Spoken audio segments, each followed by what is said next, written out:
Gloire, gloire, gloire, gloire à l'Éternel des armées. Alléluia.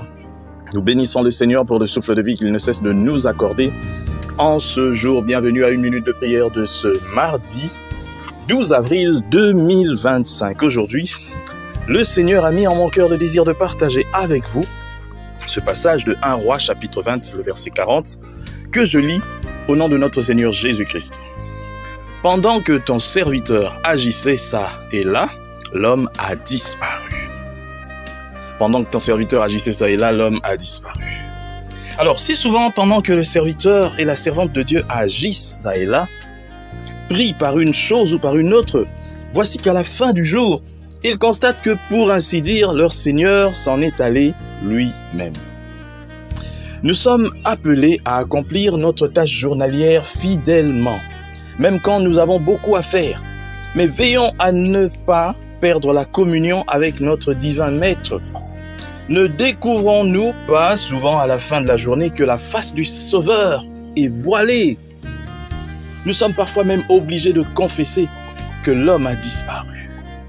Par manque de vigilance de notre part, les multiples occupations de la vie journalière ont réussi à effacer sa présence de nos esprits.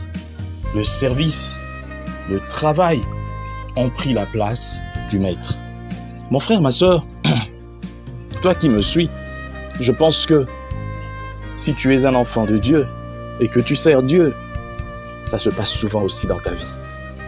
Bien de fois dans ma vie, je suis tellement accablé, surchargé, je pense à autre chose. Et puis à un moment, il y a une voix, le Saint-Esprit qui me rappelle. Mais tu es en train de trop penser, tu penses trop, tu as trop de choses dans ta tête. Mais où as-tu laissé ton Seigneur? Oh Seigneur, pardonne-nous. Combien de fois nous avons des problèmes, nous voulons entamer quelque chose, nous cherchons quelque chose que nous avons perdu, nous sommes inquiets, mais au lieu de regarder d'abord, de chercher, mais où est mon Seigneur? Où est mon Seigneur? Lui qui peut m'aider à me retrouver, à me ressourcer. Non, nous nous lançons d'abord et puis après, lorsque nous sommes fatigués, lorsque nous sommes défaits, lorsque nous sommes abattus, nous pensons maintenant, oh, j'avais même pas pensé à Dieu. Oh là, quelle bêtise, je dirais. Un enfant de Dieu, un serviteur de Dieu, plus encore, doit d'abord chercher où se trouve le Seigneur, son Maître. Lorsque je veux me lancer, même pendant la journée, dans mes tâches quotidiennes, au boulot, lorsque je vais me lancer, c'est toujours avec Dieu. Gloire à Dieu, j'ai pris conscience de ces choses.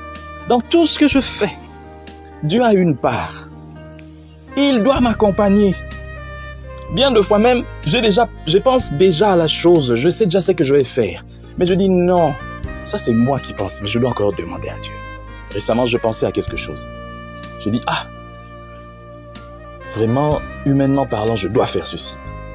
Mais cette voix-là, le Saint-Esprit me rappelle toujours, pose d'abord la question à Dieu. Et s'il refusait? Je dis non, il ne va pas refuser. Mais il me dit, peu importe, pose-lui d'abord la question, présente d'abord, c'est ça. Le Saint-Esprit est là pour nous rappeler, à nous, enfants des dieux, serviteurs de Dieu, que tu n'as pas suivi la procédure. Il y a un code de procédure dans les affaires de Dieu. Pour ceux qui servent Dieu, pour les vrais enfants des dieux, il y a un code. Et le Saint-Esprit rappelle lorsque vous êtes vraiment connectés à lui. Les vrais enfants des dieux savent de quoi je parle. Les vrais serviteurs de Dieu savent de quoi je parle. Quand tu es connecté au Saint-Esprit, tu es un enfant des dieux, un vrai, le Saint-Esprit te rappelle à l'ordre. Que Dieu bénisse sa parole. Qu'il nous aide surtout à ne pas perdre l'œil sur notre Maître. Peu importe le moment, même lorsque nous sommes accablés, remplis par les soucis, par les occupations, que nous pensons toujours à Dieu. Que Dieu bénisse sa parole, qu'il bénisse tous ceux qui m'ont suivi et que gloire lui revienne au nom de Jésus-Christ. Amen. Bonne journée à tous.